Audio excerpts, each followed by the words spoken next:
Coucou tout le monde, on se retrouve aujourd'hui dans une nouvelle vidéo, j'espère que vous allez bien, en tout cas moi ça va super bien. Et aujourd'hui on se retrouve pour une vidéo où je vais vous présenter mes 8 ou 9 conseils pour rester dynamique, productif, motivé, essayer de réussir ses objectifs et quand même profiter. Donc je vous laisse avec le générique et la suite de la vidéo.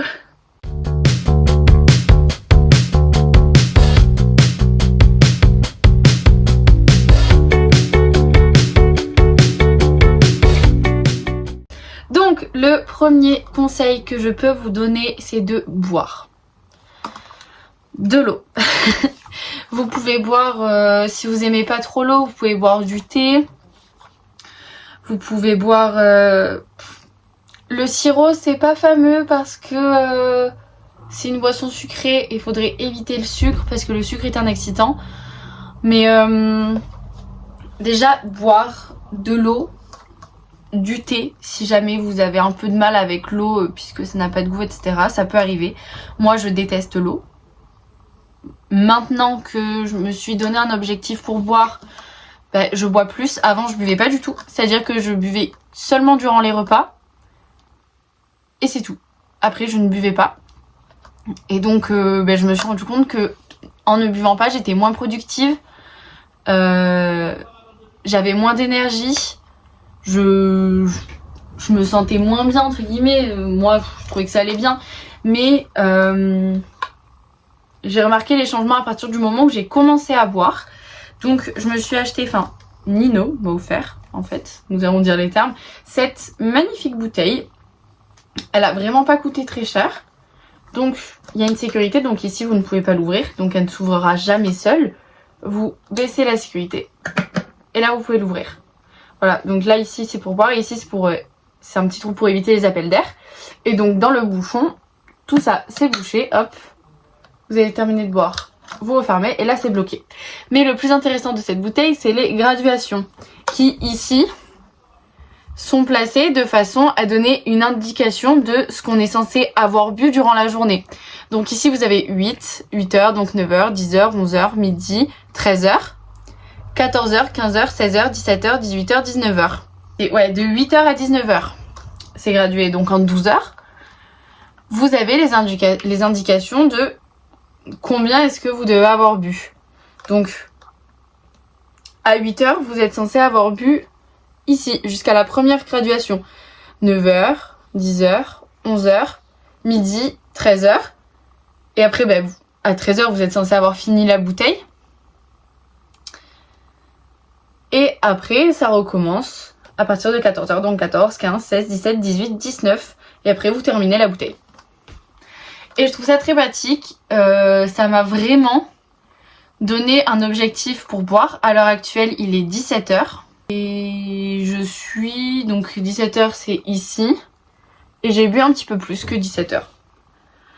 Donc voilà. Moi, j'essaye de respecter le plus possible cette gourde. Parce que boire, c'est vraiment quelque chose de très important. Il faut rester hydraté tout au long de la journée. Encore plus en été. Là, à l'heure actuelle, nous sommes en hiver, donc il fait moins chaud. On se déshydrate moins rapidement. Mais en été, on se déshydrate beaucoup plus rapidement et il faut boire beaucoup plus. Mais voilà, après, il faut pas boire à l'extrême non plus. Si vous buvez plus de 3 litres par jour, ça peut être dangereux, je crois. C'est ce que j'avais lu. Après, est-ce que c'est vrai? Je ne sais pas. Je n'ai pas la science infuse. Après, je sais que si vous buvez déjà plus de 4 litres par jour, c'est que vous avez potentiellement un problème. Donc, il faudrait faire un bilan sanguin. Je ne suis pas médecin, mais si vous buvez plus de 4 litres par jour, c'est quand même énorme. Et là, c'est une bouteille de 800 ml. Donc, 800 ml x 2, ça fait 1,6 litre. Normalement. Je suis pas très forte en maths. Mais voilà, donc tout d'abord, il faut boire beaucoup d'eau. Mon deuxième conseil, c'est vraiment se fixer des objectifs clairs et atteignables. Donc, pour réussir, il faut savoir que ce que tu veux accomplir, tu vas le faire. Si tu donnes la motivation, si tu donnes l'énergie, si tu donnes le courage de le faire, tu y arriveras. il faut pas que tu partes défaitiste, parce que si tu pars défaitiste, tu vas te bloquer directement en te disant bah non, j'y arriverai pas parce que ça c'est trop nul, enfin je suis trop nulle pour ça, ça c'est beaucoup trop loin, c'est beaucoup trop haut, je n'y arriverai pas. Non. Tu vas y arriver, tu vas t'en donner les moyens, tu sais que tu en es capable, donc tu avances. Donc il faut vraiment bien se donner des objectifs clairs et atteignables. Après, faut que ce soit aussi réaliste. Tu peux te donner des objectifs vraiment très très loin, surréalistes. Mais ça risque de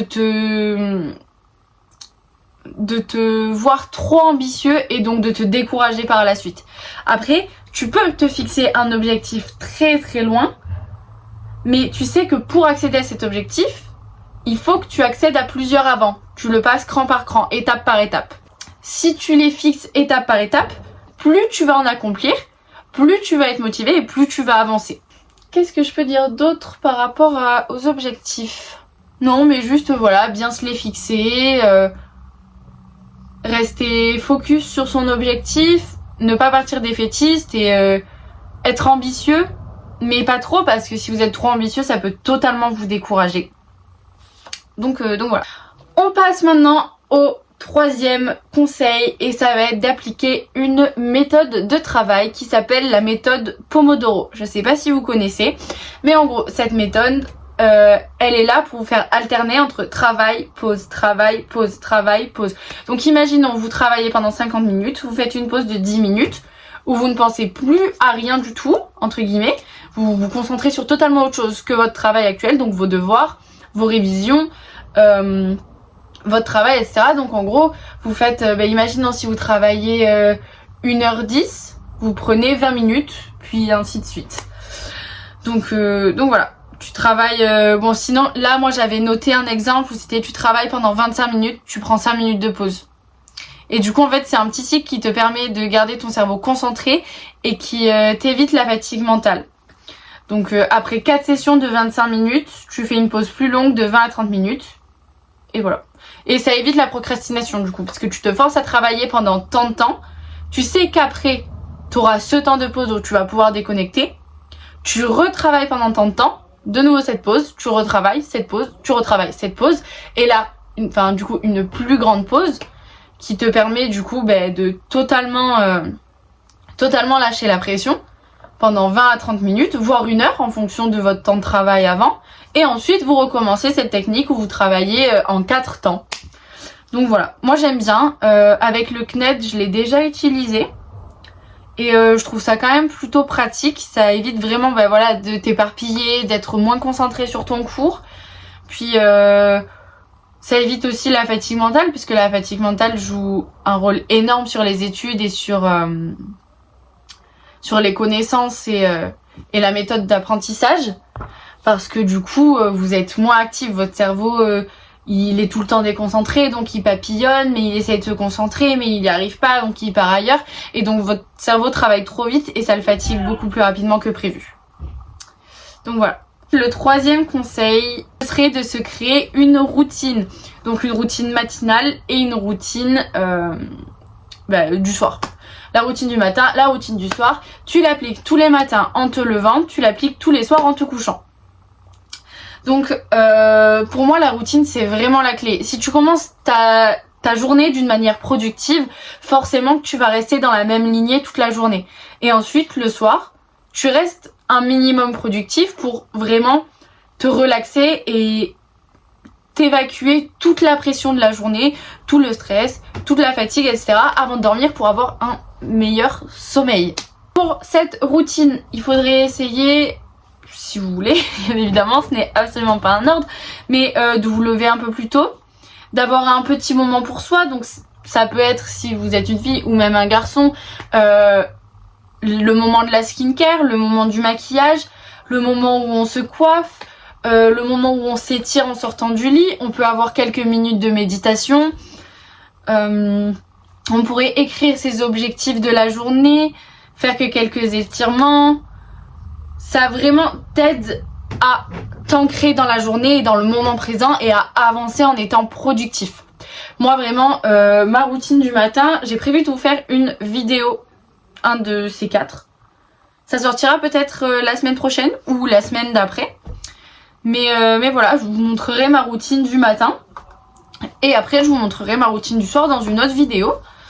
Mais voilà, le matin, j'essaye de me lever à une heure précise. Quand je me lève, je vous dirai que j'essaye d'ouvrir la fenêtre, d'aérer la chambre, d'aérer le lit, le temps que je vais préparer mon petit déj. Je reste en pyjama pendant ce temps-là, ensuite je ferme la fenêtre, je fais le lit, je prends mon petit déj et à partir de ce moment-là, je commence à m'habiller, à me préparer, à faire ma skincare, à me coiffer, etc. Donc voilà, et ensuite pour le soir, donc la routine du soir, ça va vraiment aider à vous relaxer, à vous détendre de toute la journée, de tout ce qui s'est passé, du travail, des cours, des activités périscolaires ou des activités en dehors si vous n'êtes plus scolarisé ou des choses comme ça. Ça peut vraiment vous permettre de terminer la journée tranquille, avec l'esprit posé, sain, le cerveau vraiment pratiquement plus actif, et comme ça vous mangez, vous allez vous coucher et hop, c'est fini. La journée est finie et vous commencez le lendemain du bon pied. Donc en routine pour le soir, imaginons vous rentrez du travail, vous rentrez de l'école, vous enlevez directement vos chaussures, vous vous mettez dans une tenue à l'aise, vous prenez un goûter ou juste à boire, quelque chose qui vous fait plaisir. Ensuite, si vous avez encore du travail ou des cours ou à réviser ou des devoirs, vous les faites en utilisant la méthode Pomodoro. Ça peut vraiment être une bonne méthode si vous avez énormément de travail. Ensuite, si vous êtes maquillé, vous vous démaquillez, vous prenez un temps pour votre skincare, vous prenez du temps pour vous, vous allez à la douche, vous prenez réellement du temps pour vous. Là, en fait, c'est là la clé de la routine, c'est de prendre un temps pour soi, pour pouvoir être productif le matin, pour pouvoir être apaisé le soir et pour avoir un meilleur cycle du sommeil et un meilleur cycle de vie tout court.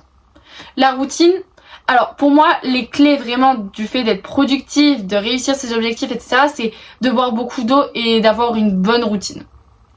Pour moi, ça c'est les 2 points essentiels. Il va y en avoir d'autres, mais puisque je vous en ai pas parlé, je les rajouterai au fur et à mesure. Mais donc voilà, pour le 3e conseil, c'est vraiment créer une bonne routine matinale et une routine du soir. C'est vraiment ce qui va vous ancrer dans la journée et dans le moment présent. On passe au 4e conseil. Donc le 4e conseil, c'est de rester organisé. Si vous n'êtes pas organisé, vous allez forcément vous éparpiller. Alors, moi, pour mon organisation, j'utilise une application en particulier qui est Mi+. Alors, sur cette application, on peut faire des to-do list, il y a des techniques de méditation, il y a des techniques de travail, il y a de tout sur cette application. Je vais vous la mettre juste ici, Mi+. Et donc, sur Mi+, il y a aussi de quoi rentrer son score pour boire. Donc la journée, vous buvez, imaginons un verre d'eau, vous connaissez à peu près les centilitres, de toute façon il y a les dessins donc vous pouvez rapidement savoir à peu près ce que vous avez bu. Donc vous buvez 1 ou 2 verres d'eau, vous le notez. Vous buvez une bouteille de 70 ou de 800 centilitres, vous le notez. Vous buvez tant d'eau, vous le notez. Et donc ça c'est très pratique. Vous pouvez aussi vous donner des objectifs d'eau à boire. Vous pouvez vous donner des objectifs d'hydratation où il faut atteindre tel objectif. Ah, aujourd'hui j'ai pas assez bu. Demain je boirai un petit peu plus. Moi j'adore cette application. Et du coup aussi on peut faire des to-do list où on peut organiser ses journées. Donc moi j'ai tout noté dessus. Et à peu près tout se renouvelle tous les jours. Si jamais j'ai d'autres choses à faire, je le rajoute et je le coche une fois que c'est fait. Et voilà. Je trouve ça une manière super ludique d'organiser son temps et aussi d'organiser son espace de travail. Donc, pour avoir un espace de travail organisé, déjà il faut qu'il soit propre. C'est super important d'avoir un espace de travail propre et organisé pour pouvoir bien travailler. Si vous avez trop de choses désorganisées sur votre bureau ou sur votre espace de travail, ça va forcément vous déconcentrer. Donc, si ton bureau c'est le chaos total, bah, ton esprit ça va être pareil. Donc tu ranges ton espace, tu tries tes affaires, tu le mets en place pour que ce soit tu mets en place pour que ce soit propice à la concentration. Un espace bien ordonné et une ambiance calme est beaucoup plus propice pour le travail qu'un endroit désordonné et chaotique. Je pense que vous êtes d'accord avec moi. C'est plus facile de se concentrer dans quelque chose qui est rangé que dans quelque chose qui ne l'est pas. Du coup, il y avait 2 conseils qui étaient cruciaux à la productivité et à la réussite de ces objectifs. C'était boire de l'eau et créer une routine, qu'elle soit matinale et pour le soir. Il y en a donc une 3e. Rester organisé, propre et rangé. Nous passons donc au 5e conseil. Donc le 5e conseil, c'est de se fixer des priorités et de ne pas tout faire en même temps. Donc ça va à peu près avec ce qui était de rester organisé. Donc pareil, vous utilisez Mi+, vous vous fixez vos priorités dans la journée, donc ce qui est le plus important. Et dans ces priorités-là, vous vous fixez à l'intérieur, bah ça c'est moins important, etc. Vraiment se fixer des priorités, ne pas tout faire en même temps, vraiment voir quel est le plus important. Donc le plus important, ça va être quoi? Ben, le travail, donc que ce soit le travail, le métier ou le travail, ben voilà, les cours ou quoi. Il va y avoir aussi prendre soin de soi, ça reste très important de prendre soin de soi. Si vous n'êtes pas sain, entre guillemets, si vous n'êtes pas vous-même, si vous ne prenez pas de temps pour vous, vous n'arriverez pas à faire d'autres choses. Il faut d'abord que vous soyez bien pour pouvoir entreprendre des choses. Voilà, il faut apprendre à prioriser, donc c'est important de distinguer ce qui est urgent et ce qui est important à ce qui ne l'est pas, ce qui peut être fait plus tard ou en second temps. Il faut se focaliser sur une seule tâche à la fois. Si vous focalisez sur trop de tâches, votre cerveau va être éparpillé et donc vous n'arriverez pas à vous consacrer à cette tâche-là et à la faire correctement. Et quand tu termines ta tâche, tu passes à la suivante. Et tu fais ça ainsi de suite. Tu te focalises que sur une tâche à la fois.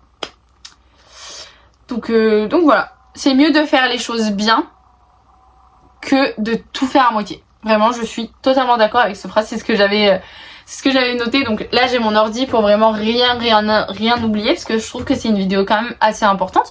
Et franchement, qui me plaît beaucoup à tourner. Et voilà, qui me tient quand même un peu à cœur.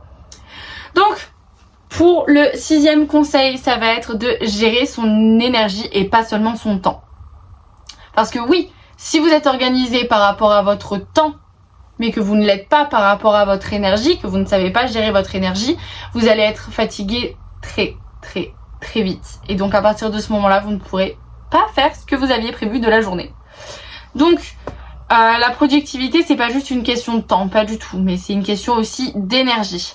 S'il n'est pas bien dans ton corps ou dans ta tête, donc comme je vous disais tout à l'heure, ben, tu seras pas efficace. Si t'es pas bien dans ton corps et dans ta tête, tu seras pas efficace puisque tu ne te sentiras pas bien toi-même. Donc comment est-ce que, en ne te sentant pas bien, en étant éparpillé dans ta tête, tu vas réussir à te concentrer sur quelque chose et tu vas réussir à être productif?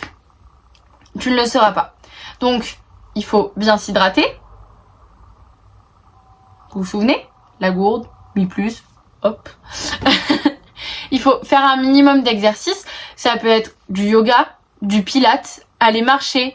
Ça peut être faire du vélo.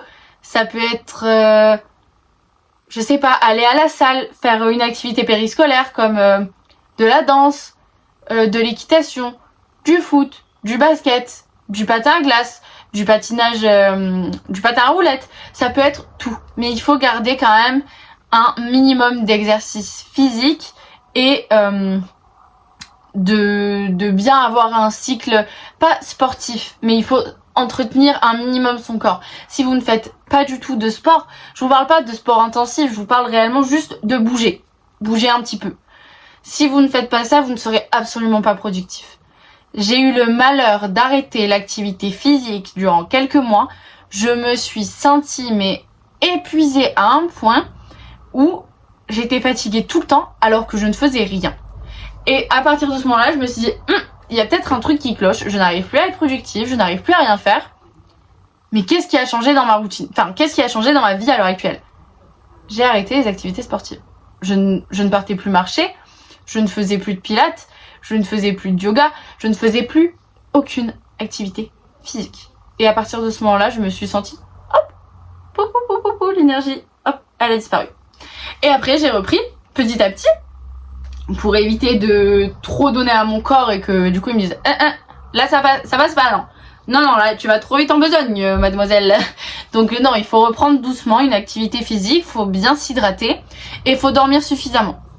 Alors moi, j'ai des troubles du sommeil. Je suis insomniaque et donc c'est compliqué pour moi de trouver un bon rythme de sommeil. Mais avec la routine du matin et la routine du soir, ça m'aide énormément. Et aussi, il faut vraiment diminuer les écrans. 7e conseil, donc, c'est d'apprendre à dire non. Vous avez vos limites, vous posez vos limites. Vous pouvez être parfois égoïste. Le but est de vous concentrer sur vous, sur vos objectifs, sur vos envies, sur vous. Si vous vous concentrez sur ce que les autres veulent de vous, ou ce que les autres veulent faire de vous, ce que les autres pensent de vous, vous n'y arriverez pas. Il faut vous concentrer sur vous et seulement vous. Et donc il faut apprendre à dire non. Il faut apprendre à répondre par la négation à certaines questions. Imaginez, on vous demande de sortir, vous n'avez pas envie mais vous dites oui parce que vous avez peur de blesser la personne ou quoi que ce soit. Non. Dans ce cas-là, soyez égoïste. Vous pensez à vous, vous ne voulez pas sortir, vous n'avez pas envie de sortir. Vous êtes fatigué, vous avez des choses à faire. Non, vous dites non pour vous. Vous ne dites pas oui aux autres pour eux. Vous dites non pour vous. Il faut réellement apprendre à dire non. Alors c'est très compliqué. Moi, j'ai du mal à dire non. J'ai vraiment du mal à dire non. Ça m'arrive très souvent d'encore dire oui parce que j'ai peur de blesser la personne. J'ai peur de répondre par la négative. Alors que, sincèrement, parfois, pour mon bien, ce serait mieux que je dise non. Mais parfois, j'ai trop peur des autres et de ce qu'ils peuvent penser de moi et ce qu'ils peuvent faire, entre guillemets, de moi, que je vais forcément répondre oui, alors que j'ai pas envie. Et donc par là, il faudrait répondre non. Et ça, c'est vraiment quelque chose sur lequel je travaille beaucoup à l'heure actuelle. Et ensuite, en 8e et avant-dernier conseil, c'est d'accepter les échecs et d'apprendre d'eux. C'est normal de se tromper. C'est normal de rater quelque chose. Et c'est normal de ne pas tout savoir. Vous pouvez vous tromper, vous pouvez rater. C'est pas grave. Vous recommencez. Vous recommencez. C'est rien. Vous vous êtes trompé. D'accord. Alors pour quelles raisons vous vous êtes trompé? Parce que peut-être vous avez mal révisé, parce que vous n'aviez pas compris. Il y a plein de raisons pour lesquelles vous pouvez vous tromper et vous pouvez tomber dans l'échec. Et il faut apprendre à se dire que c'est pas grave. Là, j'avais monté une marche, j'en ai redescendu 2. Mais c'est quand même une marche de montée. Elle a été montée cette marche. Tant pis, c'est pas grave. Je me suis trompée. Je vais apprendre de mes erreurs et je vais recommencer et je vais y arriver. Pour moi, accepter ses erreurs, c'est l'un des trucs les plus importants. C'est le 4e point le plus important pour réussir ses objectifs, pour être productif et pour y arriver. On a le droit de faire des erreurs. On se trompe tous. Nous sommes des êtres humains. Nous n'avons pas la science infuse. On se trompe et c'est normal et c'est ok. Et maintenant, en dernier point, donc qui pour le coup va être centré beaucoup plus sur les femmes, c'est de suivre nos cycles menstruels. Donc moi, j'utilise 2 applications. Mon calendrier pour suivre mes phases à peu près ovulatoires, lutéales, la phase de mes règles et l'autre phase, j'ai oublié comment elle s'appelle. Je vous mettrai toutes les phases ici. Donc j'utilise mon calendrier et Lively. Donc mon calendrier, plein d'autres applications existent comme Flow, j'en connais pas beaucoup d'autres. Pour moi il y a mon calendrier et Flow. Après je ne sais pas, si vous en connaissez d'autres, mettez-les en commentaire. Ça peut aider beaucoup de certaines d'entre nous. Donc ça c'est pour suivre mes cycles en temps réel. Donc je note quand est-ce que j'ai eu mes règles, je note tous les soirs quand je prends mon moyen de contraception, enfin voilà. Vous notez toutes vos informations importantes sur votre cycle et sur votre vie de femme. Et ensuite, j'utilise Lively pour savoir ce que je dois manger, entre guillemets. Je ne respecte pas ça, mais je sais que il y a parfois certains aliments, durant l'ovulation notamment, qui sont mieux pour ton corps, qui sont mieux pour toi, pour avancer, pour être productif. Et pareil, durant les autres phases. Pareil, il y a des activités qui sont plus propices à telle ou telle phase. Vraiment, je vous conseille d'aller voir Lively. Par contre, tout est en anglais, donc si vous n'êtes pas très fort en anglais, vous pouvez toujours screen ou copier-coller les textes pour les mettre en traduction si jamais vous comprenez pas. Mais normalement, si vous avez un assez bon niveau en anglais, ça passe tout seul. Donc Lively, qui est très très important pour savoir quoi faire en fonction de tel cycle, donc que ce soit en activité, que ce soit en niveau nourriture, niveau repos, etc. Vraiment, j'adore cette application. Et ensuite mon calendrier pour tout noter et pour rester organisé. Voilà, donc c'est vraiment suivre ses phases, suivre son cycle et faire en fonction de son cycle. Surtout si vous êtes quelqu'un qui est touché par une pathologie, que ce soit l'endométriose, l'adénomiose, le SOPK ou des choses comme ça peut être vraiment très très bénéfique pour tout ce qui est phase de douleur. Moi j'avoue que ça m'a pas mal aidé pour certaines crises, mais voilà. Je vous en parlerai plus dans une vidéo qui sera dédiée sur tout ça. Ça fait quelques temps que je vous parle que cette vidéo sortira, mais j'attends vraiment d'avoir fini mes rendez-vous médicaux pour vous sortir toute cette vidéo en fait qui risque de durer très très longtemps. Mais voilà. Donc en conclusion, mes conseils pour rester productif et respecter ses objectifs, c'est vraiment de vivre selon soi, selon ses besoins, mais en ayant quand même une routine matinale et une night routine pour vraiment être bien relaxé, pour bien débuter la journée, avoir un bon cycle du sommeil, boire assez d'eau, rester un minimum actif, d'avoir un minimum de sorties sportives, des choses comme ça, de rester organisé, vraiment organiser bien vos journées, sinon vous serez éparpillés. Prendre des journées de off aussi, je l'ai pas dit, mais des fois prendre des journées de off c'est vraiment un truc qui est nécessaire. Donc savoir dire non, apprendre des échecs, se dire ok c'est pas grave, là j'ai raté, je me suis trompée, c'est pas grave, c'est ok, je vais recommencer, je vais y arriver. Et surtout ne pas partir défaitiste. Vous allez y arriver, vous mettez vos objectifs et c'est bon, tout roule. Bref, moi j'ai adoré tourner cette vidéo, je vous fais des gros bisous, je vous dis à la semaine prochaine, 10h pour une nouvelle vidéo. N'oubliez pas de vous abonner à mon Insta, à mon TikTok, à la chaîne YouTube, c'est pas déjà fait. Likez, commentez, partagez. Je vous fais des gros bisous. Je vous laisse avec le générique de fin et je vous dis ciao ciao. Hop, du coup, comme à chaque fin de vidéo, vous avez ma chaîne YouTube et la dernière vidéo sortie.